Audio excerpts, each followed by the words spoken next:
Tov, Erev Tov, Shalom Uvracha, et une semaine de Shavuot à peine, un petit peu plus qu'une semaine de Shavuot, et un sujet de Moussar qui est à mes yeux un sujet important. L'histoire que je vais vous raconter, vous la connaissez sans doute, il n'y a pas de tridouche, mais ce qu'on va essayer de voir, c'est comment Béhémet, l'histoire s'est produite. Alors l'histoire se trouve dans la Gemara, dans Masechet Gittin. L'histoire avec deux personnages, un qui s'appelait Kamsa, l'autre qui s'appelait Bar Kamsa. Vous connaissez l'histoire de Kamsa et de Bar Kamsa? Bien sûr, l'histoire elle est connue. Quelqu'un faisait le mariage, organisait le mariage de son fils, et son ami c'était Kamsa, et son ennemi c'était Bar Kamsa. Il a envoyé chercher Kamsa, sauf que la personne qui est allée la chercher s'est trompée. Au lieu d'amener Kamsa, il a amené Bar Kamsa. Bar Kamsa, c'était son ennemi juré. Il voit son ennemi juré lors du mariage de son fils. Qu'est-ce qu'il lui dit? Il lui dit Achoutsa, dehors, sors, pars, va-t'en, je ne veux pas te voir. Il dit, s'il te plaît, je suis venu, ne me fais pas bisayon. Je t'en supplie, ne me fais pas bisayon. Je suis prêt à payer ce que je mange. Je paye mon plat. Il dit, je ne veux pas. Ok, tu sais quoi? Je suis là, je t'en prie. Ne me fais pas honte. Je suis prêt à payer la moitié de ce que ça va te coûter. Quand vous faites une salle avec un traiteur, ce n'est pas donné. Ce n'est pas donné et ça coûte cher. Je te paye la moitié. Il nous dit, je ne veux pas te voir, va-t'en. Il dit, écoute, je t'en supplie. C'est mon ultime proposition. Je suis prêt à payer tout ce que ça va te coûter ce soir. Et c'est pas seulement la séouda, c'est pas seulement la nourriture. Je te paye l'orchestre, je te paye le DJ, je te paye le photographe, je te paye les fleurs, je te paye la décoration de la choupa. Je t'en supplie, ne me fais pas un bisayon, ne me fais pas honte. Il lui a dit, va-t'en, dégage. Qu'est-ce qui s'est passé? Ce bar Kamsa, il est parti colporter aux Romains, au César de l'époque. Il lui dit, tu sais, les Juifs, ils sont en train de mijoter une petite rébellion contre toi. Le César dit, quoi, c'est vrai? Bien sûr. Envoie-leur un korban au Beth Amikdash et tu vas voir. Ils ne vont pas l'offrir au Beth Amikdash. Ils ne veulent pas ton korban, ils ne veulent pas de toi. Ils se rebellent contre toi. Le César envoie un korban. Ce bar comme ça, bien sûr, qu'est-ce qu'il fait? Il va faire un moum, un défaut dans la bête de façon à ce que le korban ne soit pas sous. On peut accepter des corbanotes des non-juifs. Certains corbanotes, on peut les accepter. Sauf qu'un korban qui a un moum, on ne peut pas l'accepter. Et les Juifs ont vu ce korban avec un moum qui venait de la part du César. Ils ont dit, qu'est-ce qu'on fait? D'un côté, c'est l'empereur qui nous l'envoie. Ça ne se fait pas de ne pas l'accepter. De l'autre, si on l'accepte, on ne peut pas amener un korban qui n'est pas soul sur le misbéar, sur l'autel. Ils ne l'ont pas accepté. Le César s'est mis en colère, bien évidemment. Il a fait la guerre contre les Juifs. Et à cause de ça, dit la Gemara, dans Masechet Gittin, le Beth Amikdash a été détruit. Je pose une question toute simple. Une seule question. À cause de ça, à cause de ce bar comme ça qui a un col porté, à cause de lui, le Beth Amikdash, il a été détruit. Parce qu'il y a un type qui n'était pas content lors d'une réception, il a détruit, il a mis en galoute tout le peuple juif pendant 2000 ans. C'est peut-être pas logique. On va essayer d'y répondre. Deuxième question, et cela je ne vais pas y répondre, je veux vous laisser un petit peu mijoter. La Gemara, elle dit que c'est le Beth Amikdash, il a été détruit à cause de Kamsa et de Bar Kamsa.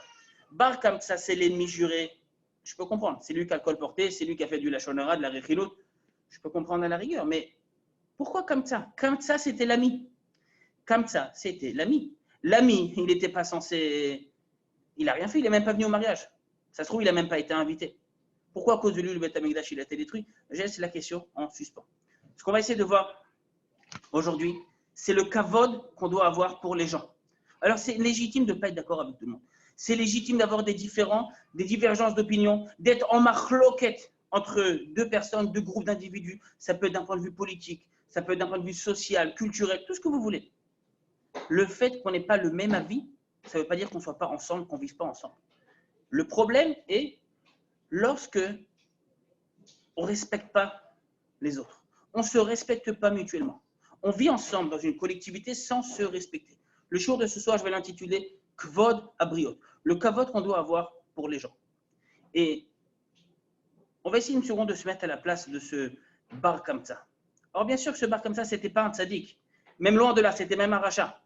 Si Chazal nous dit que c'est à cause de lui que le Beth Amikdash a été détruit, c'est qu'il a fauté. Mais une seconde, ce n'est pas un tzaddik, d'accord. Il a invité à la Séouda. Et c'est ton ennemi juré, tu ne peux pas te le sentir. Tu ne peux pas le voir. D'accord. Pourquoi tu lui fais bisayon?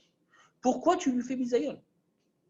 tu lui fais bisayon, mets-toi une seconde à sa place. Il est invité, tout le monde va le regarder sortir comme ça. Chouma.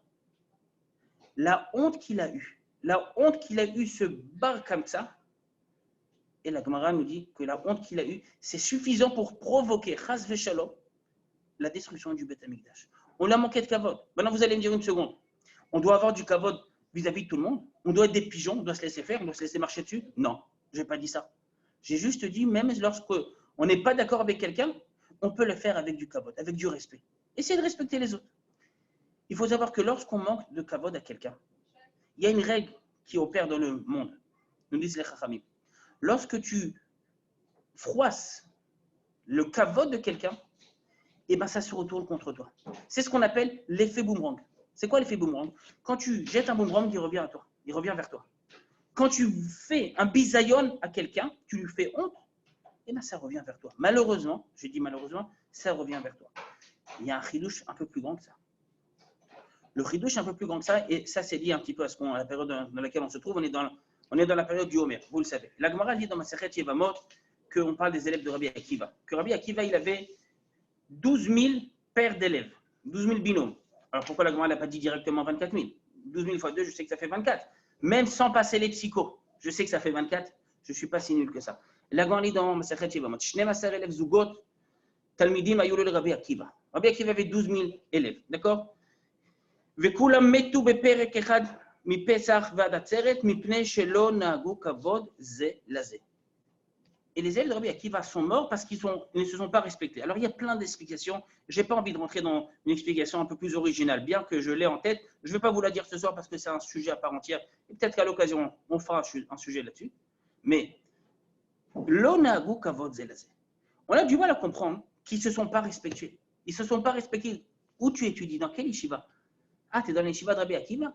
Une seconde, ton maître Rabbi Akiva, c'est quoi son leitmotiv? Ve'avta l'eracha kamocha, depuis qu'on est tout petit, dans le Gan Israël, Ahavat Israël. C'est la base de notre Torah, ce que nous a enseigné. Rabbi Akiva, je ne comprends pas. Tu es dans l'école de Rabbi Akiva. C'est gravé sur les murs. Tu respectes et tu aimes ton prochain comme toi-même et tu ne te respectes pas. Regarde. J'ai quand même une certaine objection à faire. Ils sont morts parce que l'onago kavod zebazé. Première question, l'onago kavod zebazé. Quoi, ils s'envoyaient des vannes, ils se mettaient des posts sur Facebook. Ils étaient méchants. Deuxième question, ils sont tous morts. L'épidémie, Covid-132, les élèves de Rabbi Akiva. L'épidémie qui a touché les élèves de Rabbi Akiva. Supposons que ça soit une magefa, une épidémie. Pourquoi détruire tous ces élèves? Pourquoi les tuer? Pourquoi les anéantir? La Gemara nous dit juste après. Jusqu'à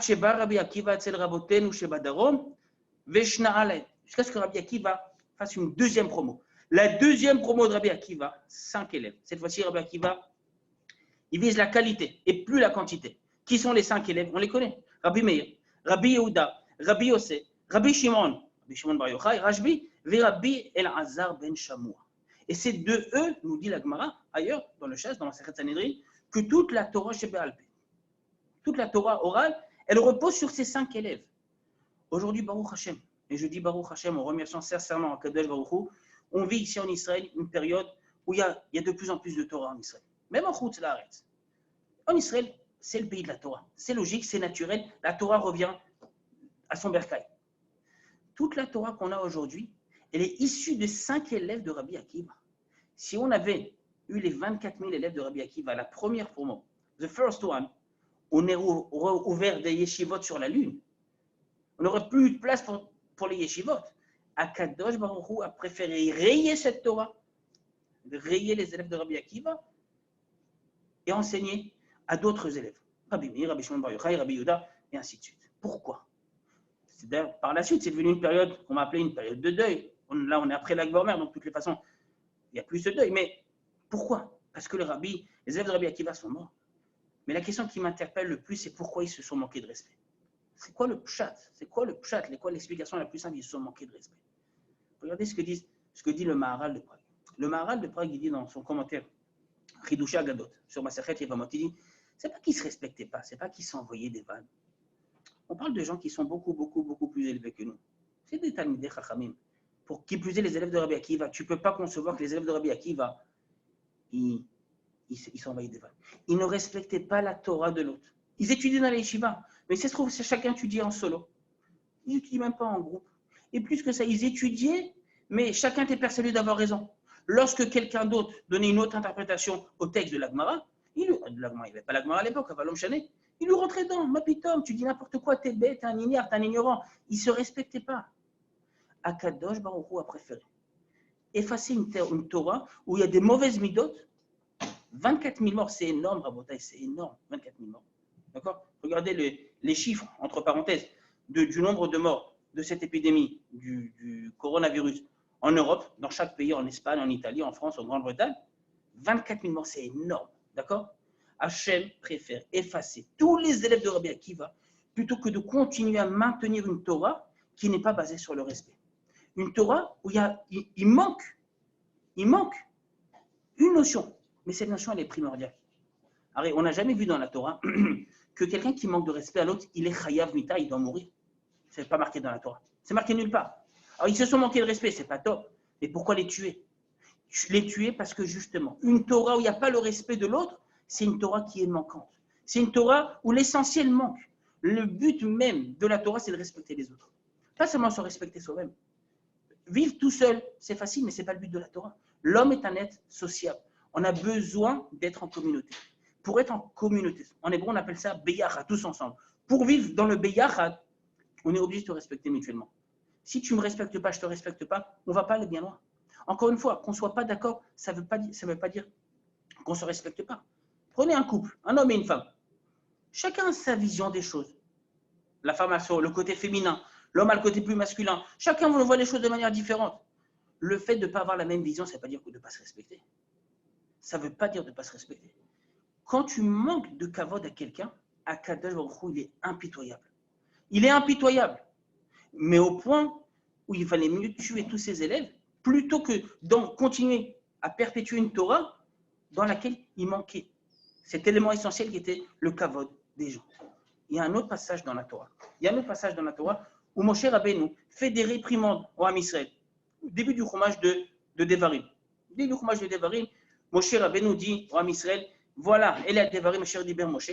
Et sans rentrer dans les détails, ou de manière très allusive, Moshe leur rappelle au peuple juif tous les endroits où le peuple juif a fauté. Notamment, Vedi Zahav. Vedi Zahav, un endroit où il y avait de l'or, ça fait référence, nous dit les Chachamim, à la faute du veau d'or. Et Moshe fait référence justement à cette faute qui a été faite par le Ham Israël, à la faute du veau d'or. Mais faites attention, il ne leur dit pas de manière claire, vous avez fauté, vous êtes des mauvais. Il leur dit de manière allusive. Les commentateurs, notamment le Ramban, disent une seconde, pourquoi Moshe, je cherche juste la feuille, pourquoi Moshe, tu leur fais pas des réprimandes de manière claire? Dit le Ramban, il n'a pas voulu manquer de respect au Ham Israël. Leur dire vous êtes des fauteurs, eh bien c'est grave. Selon le Rambam cette fois-ci, avec un même, Maïmonide, la faute de Moshe Rabbeinu, entre guillemets la faute, parce qu'on parle de Moshe Rabbeinu qui est le maître de tout l'Am Israël, lorsqu'il y a l'histoire avec l'eau, avec le rocher, avec le bâton, et peut-être qu'il fallait parler au lieu de frapper. Le Rambam dit non, c'est pas ça l'histoire. Ça, c'est ce qu'on t'a raconté au Gal. C'est pas faux, Rashi ramène ça. Chazal dans le Midrash, ils disent comme ça. Mais le Rambam, il dit c'était quoi la faute de Moshe Rabbeinu? C'est de s'être mis en colère, c'est de leur avoir manqué de respect. Il a appelé le peuple juif, Moshe Rabbeinu, une fois en 120 ans d'existence. Supporter le Ham Israël, ce n'est pas toujours évident. Il les a appelés Shim'ona Hamorim. Écoutez-moi, bande de rebelles. Comme ça, tu parles au peuple juif. C'est comme ça que tu respectes le Ham Israël. Moshe, dit le Rambam dans les Shmona Prakim Perik Dalet, il a été puni. Puni à cause de quoi? 1, il s'est mis en colère. 2, il a manqué de respect au Ham Israël. 3, dit le Rambam, en se mettant en colère contre le peuple juif, Moshe, quelque part, c'est le miroir d'Akadosh Baruch Hu. Si Moshe se met en colère, le peuple, qu'est-ce qu'il va dire? Il va dire, si Moshe nous fait la tête, ça veut dire que quelque part, Hachem aussi, il nous fait la tête. Moshe, quelque part, est responsable, entre guillemets, d'avoir fait croire au peuple juif que Akadosh Baruch Hu aussi était en colère. Hachem n'était pas en colère contre le peuple juif. Ils ont peut-être mal demandé pourquoi ils ont demandé de l'eau. Peu importe, on n'est pas dans la paracha de Choukat, mais Moshe s'est mis en colère et Moshe a mal parlé. Combien de fois dans la colère, on manque de respect à quelqu'un? Combien de fois? D'ailleurs, la Gemara nous dit que si vous voulez vous rendre compte de la valeur de quelqu'un, on a 3 situations 3 situations pendant lesquelles on peut savoir si c'est quelqu'un de bien ou de pas bien. Je vous dis ça pour vous, les filles. Si vous cherchez un chidour, c'est ce qu'il faudra tester pendant le date. L'Agma nous dit, premièrement, Bekiso, kis c'est la poche. Est-ce qu'il met la main à la poche? Est-ce qu'il est généreux? Ou est-ce que c'est une grosse barre de fer? Si tu es dans date rishon, first date, et le bachou, il regarde après le resto, c'était sympa, on a bien mangé, ben on s'est fait un kiff. Les restos, ça réouvre la semaine prochaine. Et il dit, oula, c'est pas donné ce resto. Tu sais quoi? On va faire moitié-moitié. Kiso, quel est son rapport avec l'argent? Est-ce qu'il est radin? Est-ce qu'il est généreux? Est-ce que c'est une grosse barre de fer? Ou est-ce que c'est quelqu'un qui est large? Deuxièmement, il a Gemara, Bekoso. Ça aussi, on peut tester ça au resto. Le même date, le même barou, fais-le boire un petit peu. Quoi, c'est le verre. Fais-le boire. Pas du jus, pas du coca. Fais-le boire un petit peu d'alcool. C'est pas ce qui tient ou pas l'alcool. Comment il se comporte une fois qu'il est bourré? Vous savez que la Gemara, elle dit dans ma Masechet Eruvin, quand quelqu'un boit, Nichnas Yain, le vin rentre, Yatsa Sod. Toute la partie cachée de la personne ressort. C'est qui cette personne réellement? Mais confronte-le au kos lorsqu'il boit. Troisième cas, dans quel cas on peut tester une personne? Bekaaso, quand quelqu'un se met en colère. Il est bekaas.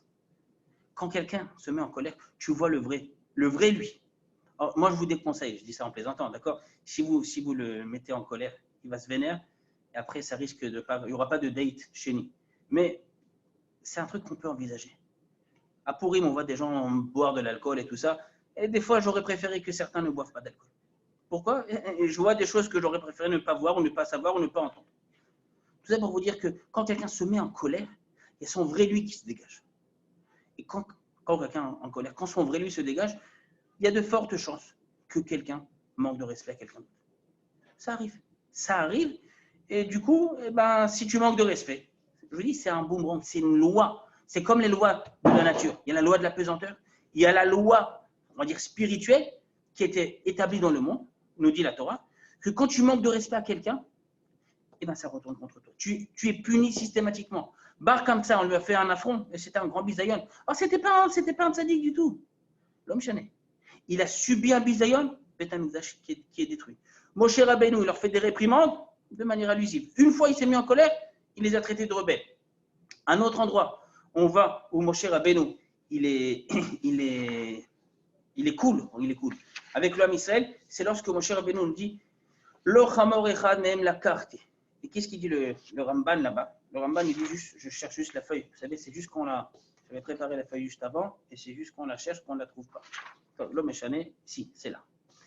Dit le Ramban, dans la paracha de Korach, que Moshe Rabbeinu, même quand les gens voulaient lui rendre service, il n'acceptait pas les services. Sonné matanot yirye. Pourquoi? Parce que pas tout le monde ne pouvait rendre service à Moshe Rabbeinu. Et du coup, il ne voulait pas faire honte. Même de manière, on va dire, indirecte. Moshe Rabbeinu, c'est la personne, par définition, qui fait le plus de kavod. Il y a un texte, je pense que vous connaissez ce texte, mais c'est un joli texte. C'est un tellement joli texte que j'ai envie de le voir avec vous ce soir. C'est une lettre qui a été écrite par le Ramban. On a parlé du Ramban, on continue avec le Ramban. Cette lettre du Ramban, on appelle... Oui, je t'écoute. Une lettre à son fils? Exactement.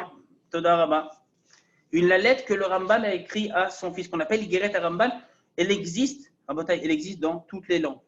Elle existe dans toutes les langues. Moi, je vous conseille de la lire. Parce que c'est une lettre qui est puissante, c'est une lettre qui est forte, c'est une lettre qui a un grand message. Et il dit le Ramban, il dit la chose suivante. Elle est là, la lettre. Il y a un moment, on est censé la lire. Comment? Excusez-moi? On est censé la lire à un certain moment, on peut la lire quand on veut. Le Ramban lui-même, quand il a écrit la lettre à son fils, il a dit « Je te recommande de lire cette lettre une fois par semaine ». C'est une recommandation à son fils. Et je pense que le fils du Ramban est à un niveau beaucoup plus élevé. Et malgré tout, tu devrais relire la lettre une fois par semaine. Alors, sur cette lettre-là, il y a plein de commentaires, d'explications. Chaque mot, chaque ligne dans cette lettre, elle est très profonde. Regardez ce qu'il dit le Ramban. Vechol Adam, je vous lis les mots parce qu'ils sont forts. Vechol Adam yeh gadol mimcha be'enecha. Considère chaque personne comme si cette personne-là était plus grande que toi. Respecte-la. Tu lui dois du respect. Vous savez qu'un des signes de la fin des temps, de l'époque du Mashiach, nous dit la Gemara dans Masechet Sota, c'est que le monde on vivra dans une société où il n'y aura plus de kavod. Et la Gemara ramène ça par des exemples, illustre ça avec 2 exemples. Par exemple, il n'y a plus de respect pour les parents. Il n'y a plus de respect pour les beaux-parents. Bat kama be'ima. Une fille qui se rebelle contre sa mère. Ah, vous êtes des filles.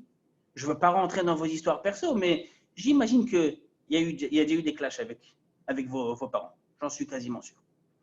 Kala Bachamota. Kala, c'est la belle-fille qui se rebelle contre la belle-mère. Bon, ça a toujours existé, belle-mère, belle-fille. À l'époque du Mashiach, il n'y a même plus de respect. La Gemara, elle continue. Elle dit quoi? Elle dit, il n'y a même plus de respect, pour les personnes âgées. Quelqu'un qui est âgé. Je n'ai pas parlé de rabbanim, de gdolim. Quelqu'un qui est âgé. Les grands-parents, ou même si ce n'est pas mon grand-père. Quelqu'un qui est rescapé de la Shoah. Il a vécu des choses dans sa vie que j'espère que je ne pourrai jamais vivre. Il a vécu des choses, il a une expérience de vie. Il a ce qu'on appelle un nisayon. Les personnes âgées ont beaucoup de choses à nous apprendre. Et aujourd'hui, on vit dans une société où malheureusement, c'est un petit peu l'inverse. Plus tu es vieux, plus quelque part, tu ne sers à rien. Tu es inutile. Alors, quelqu'un m'a dit, et ça m'a mis en colère, il m'a dit, ouais, ils nous bloquent tout le pays, on ne peut plus aller en route, on ne peut plus aller au Canyon, on ne peut plus aller à la plage. Tout ça pourquoi? Pour des vieux de plus de 80 ans. Ouais, qui se débrouillent les vieux, on s'en fout des vieux. Comme ça tu parles. Tu n'as pas de respect. Tu n'as pas de respect. Si on est là, c'est grâce à eux, c'est grâce à la génération d'avant, aux générations d'avant, les parents, les grands-parents, les arrière-grands-parents. Tu n'as pas de respect. Après, je me suis dit, bon, on est vraiment dans la période du Mashiach. Un autre élément, il n'y a plus de respect envers les chachamim de la Torah. Aujourd'hui, il y a un rav qui parle, ça va, c'est un rav qui dit ça. Ça se trouve, il y a un autre rav qui va dire le contraire. De toute façon, ils se font toujours la guéguerre. Il y a un rav qui permet, il y a un rav qui interdit, tu peux trouver de tout. Et le rav Google, c'est lui qui a raison de toutes les façons. Alors, plus de respect ni les parents, les beaux-parents, les personnes âgées, les rabbanim. Voilà, c'est les signes de la fin des temps.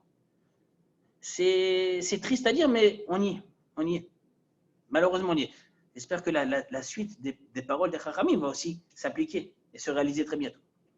Je reviens à ce que dit le Ramban. Le Ramban, il dit, chaque personne que tu vois, considère-la comme plus importante que toi. D'une manière générale, d'une manière même psychologique. Quand je suis face à quelqu'un qui est plus important que moi, ça peut être mon patron au boulot, ça peut être un prof. Ah, il y a du respect pour les profs? Je ne sais pas. On est censé avoir du respect pour les profs. Ça peut être un prof à l'école, à la fac. Ça peut être, j'ai entendu, il y a des gens qui vont aller à l'armée. Ça peut être un mefaked à l'armée. C'est un mefaked. L'armée, c'est l'armée. C'est pas la colo. C'est pas les EI. C'est l'armée. Tu as un ordre. C'est Pkouda. C'est un ordre. T'obéis. Ouais, mais je ne suis pas d'accord. Non, tu n'as pas demandé ton avis. Tu es un soldat, tu exécutes. Quand on est face à quelqu'un qui, hiérarchiquement parlant, est plus élevé que nous, mon supérieur hiérarchique au travail, un prof, un mefaked à l'armée, ainsi de suite, naturellement, instinctivement, on a vis-à-vis de lui un certain respect. Si demain, j'écris une lettre au chef du gouvernement, je vais écrire une lettre avec beaucoup de respect. Pourquoi? C'est le chef du gouvernement. Je lui dois du respect. La Chokhma nous dit le Ramban, c'est pas lorsque tu parles avec respect vis-à-vis des gens qui sont vraiment respectables, que tu te dois de les respecter. Kol Adam, toute personne, n'importe qui. Tu vois quelqu'un de tout simple dans la rue, ouais, ça va, lui, il est tout pauvre, il n'a rien. Non, respecte-le. S'il est riche ou s'il est intelligent, tu dois le respecter. Et s'il est pauvre, dit le Ramban, ou alors je suis plus riche que lui, ou plus intelligent que lui. Pense une seconde, dit le Ramban, qu'il a plus de mérite que toi. C'est pas juste inventer tu te fais des films.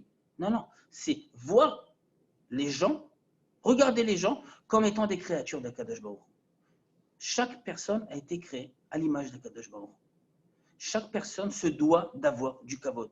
Les Chacham nous disent, on est encore dans les pires kavod, donc je me permets de citer un peu les pires kavod. En lecha adam she'en losha. Il n'y a pas de type sur terre qui est inutile, qui ne sert à rien. Viendra son heure, tôt ou tard, son heure viendra. El nechadavar she'en lo makom, nous dit les Chachamim. Il n'y a pas de chose qui est inutile. Si cette chose-là, ça ne sert pas ici, ça servira ailleurs. Tu as besoin d'un trombone. pour prendre toutes tes pages. Ça sert à quoi un trombone? À rien d'habitude. Tu n'en as pas besoin. Mais juste quand tu en as besoin, il n'y a pas de choses inutiles. S'il n'y a pas de choses inutiles, a fortiori qu'il n'y a pas d'individu inutile. S'il n'y a pas d'individu inutile, a fortiori qu'il n'y a pas de juif inutile. Même le juif le plus loin, qui nous paraît en tous les cas le plus loin, il a un rôle sur terre. Et ne serait-ce qu'il est là sur terre pour remplir son rôle. Akadosh Baruch Hu attend de lui certaines choses, je me dois de le respecter. Chez Imochoté ou Shogeg Vatamesi. S'il lui faute, peut-être qu'il ne connaît pas. C'est vrai. Des fois, je dis bien des fois, et malheureusement, ça nous concerne un peu tous. Des fois, on peut regarder des gens qui sont peut-être un peu moins religieux ou qui font tchouva. On leur dit ah, il est nul, c'est un tocard, il ne connaît pas. Tout ça. Ils posent des questions des fois. Ah, le gars, il revient de loin. La fille, elle n'a jamais fait Shabbat de sa vie. D'accord. Eux, quand ils fautent, ils ne connaissent pas la halachot. Ils sont ce qu'on appelle d'après la halacha shogeg. Shogeg, c'est quelqu'un qui ne connaît pas. Quelqu'un qui ne connaît pas, il est shogeg. Quelqu'un qui connaît, il est méside. Shogeg, c'est quelqu'un qui fait les choses par inadvertance, sans savoir. Méside, c'est quelqu'un qui connaît la halacha et qui, malgré tout, fait les choses. Lequel des deux est plus grave? Bien sûr que le plus grave, c'est celui qui fait en connaissance de cause. Tu sais que c'est assaut. Alors pourquoi tu fais? Pense, dit le Rambam. Quand tu vois quelqu'un en face de toi, essaie de trouver des choses qu'il a en lui et que tu n'as pas chez toi. Au lieu de regarder ses défauts, regarde ses qualités. Si tu regardes ses défauts, tu vas lui manquer de kavod. Si tu le manques de kavod, c'est une loi de la nature. Ça se retournera contre toi. Si tu le respectes, le kavod amène le kavod. D'ailleurs, les Chachamim nous disent, on est encore à les pires kavod. On peut tout apprendre des pires kavod, ou quasiment tout. Eizeu mechubad, point d'interrogation. Le Chachamim pose la question, quel est l'homme qui est mechubad? C'est quoi mechubad en hébreu? Qu'est-ce que ça veut dire mechubad? Vous savez c'est quoi mechubad? Vous pouvez répondre, ce n'est pas assourd. Respectable. Bien fait. Quel est l'homme respectable, nous disent les Chachamim. Vous savez ce que la Gemara dit? Moi, j'aurais pu comprendre, la Gemara, la Mishnah. C'est qui l'homme respectable? L'homme respectable, c'est quelqu'un, costard, cravate, il travaille à la banque, il travaille dans la bourse, il est chef de projet dans une start-up israélienne, je ne sais pas. La Gemara dit non, ce n'est pas celui-là. Mais Choubad, c'est celui, Amchabed et Tabriot. C'est celui qui donne du kavod. Le kavod, on ne le prend pas, on le donne. Tu donnes du kavod, tu reçois du kavod. Tu manques de kavod, tu manqueras aussi de kavod. Je veux ramener un exemple. Et cet exemple, ça concerne les femmes. Ça concerne les femmes, c'est pour ça que je ramène cet exemple. Ça fait un petit peu peur, mais bon, vous êtes majeur, vous êtes grande. Il y a une histoire qui est ramenée dans la Gemara. Et quand on lit cette histoire, à chaque fois que je lis cette histoire, je me pose la même question et je me dis une seconde. Ça va jusque-là. Regardez ce que dit la Gemara Rabotai. La Gemara nous dit la chose suivante.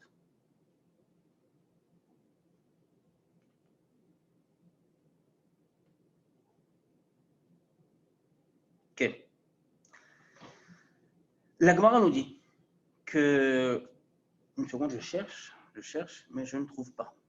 Merci. Désolé. Je vais vous la faire oralement, tant pis. Je vous la fais oralement, c'est pas grave.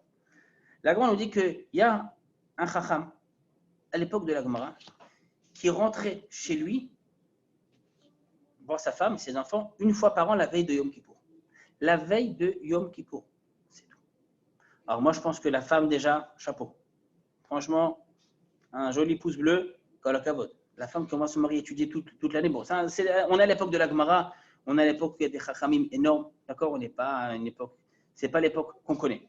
Toujours est-il qu'un jour, sa femme l'a attendu. Sa femme l'a attendu. Et qu'est-ce qui s'est passé? Il est au Beth Midrash, il n'a pas vu le temps passer. Il n'a pas vu le temps passer. Ça peut arriver? Oui, ça peut arriver. Et la Gemara nous dit la chose suivante. La Gemara nous dit que la femme, regardez l'heure comme ça, quand est-ce qu'il vient, quand est-ce qu'il vient, quand est-ce qu'il vient. Elle s'est patientée. Et de tristesse. Par tristesse, elle s'est mise à pleurer. Il faut faire attention, ne pas faire pleurer les femmes, dit la Gemara. Elle s'est mise à pleurer. Nous dit la Gemara qu'au même moment, ce Rav-là, son mari, il est au Beth Midrash, le toit du Beth Midrash s'est effondré sur lui et il est mort. Maintenant, juste une seconde. Venez, on réfléchit entre nous comme ça. La femme, quand elle s'est mise à pleurer, elle avait l'intention de faire du mal à son mari. Si elle avait su une seconde que le fait de verser une larme, ça abattrait la foudre, la colère d'Akadosh contre son mari, elle n'aurait jamais pleuré, elle aurait retenu ses larmes. Et vous pensez une seconde, qu'est-ce qui va la rendre plus triste? Que son mari a 10 minutes de retard ou que maintenant, ses enfants n'auront plus de père, qu'ils sont orphelins, qu'elle n'aura plus de mari? C'est évident qu'elle n'a pas pensé une seule seconde. Et je pose la question maintenant du côté du mari. Le mari, il a pensé une seconde faire du mal à sa femme. Est-ce qu'il a eu... C'est un manque de kavod, parce qu'elle sait, quand quelqu'un pleure à cause de moi, c'est un manque de kavod. On est dans le shiur du kavod, donc c'est un manque de kavod. Mais le mari, il n'a pas vu leur passé. Ça peut arriver. Je ne suis pas là, je ne suis pas son avocat. C'est un rave de la Gemara, je n'ai pas son avocat. Mais il n'a pas vu leur passé.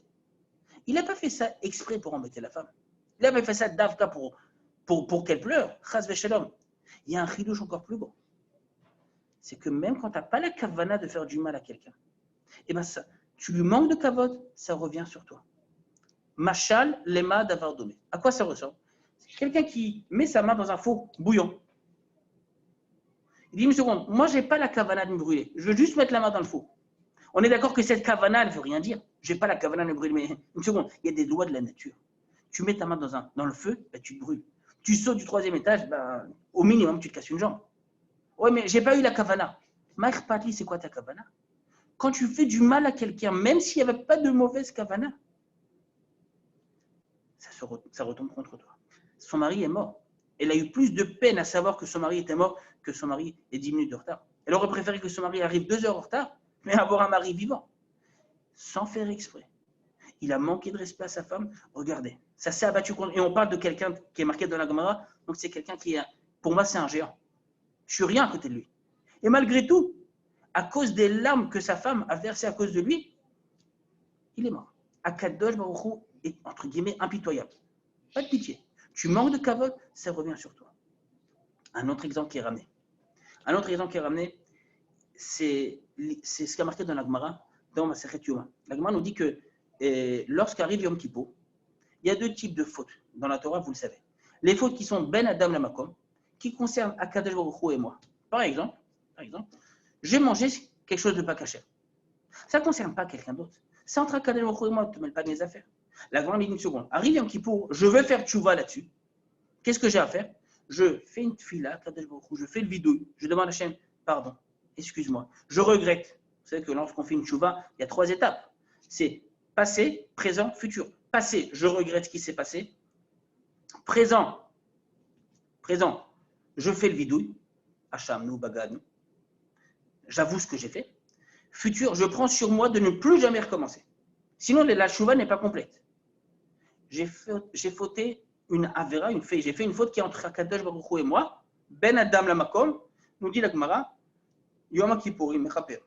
Yom Kippourim arrive avec une bonne tchouva, ça efface. Ça dépend de la gravité de la faute, mais je ne rentre pas dans les détails. Yom Kippourim peut effacer la faute qui est entre l'individu et Akadosh Baruch Hu. Par contre, Ben Adam la Chavero, il y a d'autres avérotes qui sont entre 2 personnes. J'ai volé l'argent à quelqu'un. Je lui ai donné un coup. Je lui ai manqué de respect. Je lui ai fait honte. Albanat Panim, on a lu parachat de Béhar la semaine dernière. L'otono, ish et tamito. Dire des propos méchants qui blessent la personne exprès pour le blesser. Je m'attends. Là, Gemara ramène plusieurs exemples. Quelqu'un qui a fait tchouva, par exemple, tu dis, tu te rappelles, toi, c'est toi qui me donnes des leçons, soi-disant, tu as un nouveau religieux. Je me rappelle de toi il y a 10 ans.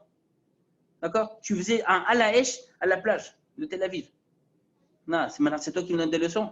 Mais je rappelle, tu étais à où? Tu étais beaucoup plus loin que moi.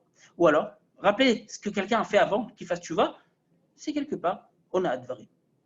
C'est dire des propos blessants. Ou alors, quelqu'un qui s'est converti. Fais-toi, Bichlal, tu étais goy, toi. Toi, tu allais à l'église quand tu étais petit. C'est toi qui me donnes des leçons. On a advarim, c'est assaut, interdit. Des avérotes qui sont ben adam, la chavero. Dit la Gemara, Yom Kippourim, tu peux faire autant de tchouva que tu veux. Tu peux aller au mikvé, tu peux jeûner. Tu peux rester debout toute la journée, tu peux faire ta nidibou. T'habiller en blanc comme un ange, comme un malach. Yom Kippourim, en Yom Kippourim mechaper ad sheyeratse et chavero. Ce que nous dit Rabbi Azar ben Azaria dans Masechet Yoma, à la fin de la Masechet. En Yom Kippourim mechaper. Yom Kippourim, ça n'efface pas ses fautes. Pourquoi? Ben Adam la chavero, tu lui as manqué de respect tant que tu ne lui as pas demandé pardon. Si tu lui as volé de l'argent, tu lui restitues de l'argent. Si tu lui as manqué de respect, de kavod par ta parole, mais tu lui demandes pardon, tu t'excuses. Sans avoir demandé pardon à la personne, ne demande pas pardon à Kadosh Baruch Hu. Il ne t'excusera pas tant que, tant que toi, tu n'auras pas demandé pardon. Voilà ce que nous dit la Gemara. Vous voyez jusqu'où ça va? Ben Adam, la Chavero, c'est beaucoup plus grave que Ben Adam le Makom. Comment on peut fauter Ben Adam la Chavero? La première des choses, la chose la plus facile, malheureusement, à transgresser, c'est manquer de respect. Ça peut être deux amis, deux copines. Vous parlez, sans faire exprès, tu as dit un truc méchant. Loïc Kavanti. Stam dit quelque chose, je n'avais pas l'intention de. Peu importe l'intention. Les kavanah, tu les gardes pour la tefila. Quand tu fais du mal à quelqu'un, quand tu blesses quelqu'un, même si tu n'as pas l'intention. La Gemara d'ailleurs nous dit que Chana, vous connaissez Chana, la mère de Shmuel et Navi. Chana a prié pour avoir des enfants. Et pendant des années, elle était stérile, elle n'avait pas d'enfants. Son mari, Elkana, priait aussi pour elle. Sauf que Elkana avait une deuxième femme. En plus de Chana, il était marié à une femme qu'on appelle Pnina. Et la Gemara nous raconte, dans Masechet Brachot, qu'à chaque fois qu'il y avait une fête ou un événement où ils allaient au Beth Amikdash, Pnina, elle lançait des pics à Chana. Pnina, l'autre femme, elle savait très bien que Chana était stérile et qu'elle n'avait pas d'enfant. Mais elle disait, voilà, regarde, elle lui montrait les photos sur l'iPhone. Tu as vu ce que j'ai acheté pour mon fils? Tu as vu la tenue que j'ai acheté pour le Chag? Et ça, tu as vu les vacances? Et dans quelle gamme tu as mis ton fils? Mais Chana, tu n'as pas de fils. Et tu sais très bien qu'elle n'a pas de fils. Alors pourquoi tu dis ça? Pourquoi Pnina lui envoyait des pics? La Gemara nous dit que Pnina, elle a lancé des pics, elle a fait ça les Shem Shamaï. Elle avait une bonne intention. Mais les Shem Shamaï, on explique, de façon à pousser Chana au bout du rouleau, de façon à ce qu'elle fasse une fila énorme à Kadosh avec des pleurs pour qu'Hachem lui permette de tomber enceinte et d'avoir un enfant. Quelque part, Chana, c'est elle qui a boosté la naissance de Shmuel. Shmuel, c'est le délivreur du Ham Israël. Oui, mais comment ça s'est fait? Ça s'est fait dans une condition où, quelque part, tu as fait du mal à quelqu'un. Même si la kavana de Pnina, elle était les Shem Shamaï, mais elle a fait ça, elle avait un bon fond. C'est l'homme échané. Quand tu fais du mal à quelqu'un, ça retombe sur toi. Qu'est-ce qui est retombé sur toi? La Gemara nous dit que Pnina, les enfants qu'elle avait eus,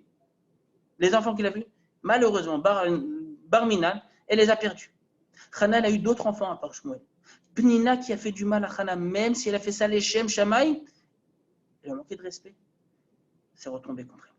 Dernier exemple et je termine. On a parlé de Shmuel, je prends un autre exemple avec Shmuel. Shmuel, la Navi, le fils de Chana, donc, donne l'ordre au premier roi d'Israël. Le premier roi d'Israël, c'est Shaoul Amelech. Shaoul Amelech reçoit un ordre qui est simple. On ne peut plus simple. Lech ve'aharamta et Amalek. Tu détruis tout vers Amalek. Hommes, femmes et enfants, bétail. Je ne veux plus qu'il y ait de traces de Amalek sur terre. C'est la mission que tu as donnée à Hachem. Ce n'est pas moi, Shmuel, qui te dit, c'est Hachem qui te demande de le faire. Qu'est-ce qu'il fait? Shaoul Amelech, il fait la guerre. Une bonne guerre. Sauf qu'il ne va pas tuer tout le monde. Il dit, il y a des enfants, on ne va pas tuer des enfants, on n'est pas des sauvages. Il y avait du bétail, on va prendre des bêtes, on va les offrir en corban. Et le roi, il n'a pas tué. Agag Melech Amalek, il n'a pas été tué. D'ailleurs, c'est à cause de ça qu'on va se retrouver avec Aman, à Purim, avec Mordechai. Qu'est-ce qu'il lui dit, Shmuel? Shmuel vient le voir, en colère. Il fait, comment tu as osé? Comment tu as osé ne pas accomplir la parole d'Akadosh Baruch Hu? Tu n'as pas honte? Et Shaoul, il dit, tu sais, écoute, c'est le peuple, ils m'ont mis la pression. Ils m'ont dit, ça va, tu n'es pas un barbare, tu vas assassiner tout, tu vas assassiner des enfants, tu vas tuer des bêtes, c'est Tsar Balechaïm. Mais Hachem, il t'a demandé de le faire. Il n'y a plus de Tsar Balechaïm si Hachem te demande de le faire. Donc, Shaoul, il ne sait pas quoi dire. Shmuel dit, je suis énervé contre toi. Sache qu'à partir de maintenant, c'est plus toi le roi. Qu'est-ce qui se passe? Shmuel s'en va. Shaoul l'attrape par son habit, il lui déchire son habit. Shmuel lui dit, de la même façon que mon habit s'est déchiré, ta royauté vient de se déchirer, elle était donnée à quelqu'un d'autre. On sait que c'est David Amelech par la suite qui va devenir le roi, après Shaoul. Shaoul s'est rendu compte de la gravité de la faute qu'il a fait.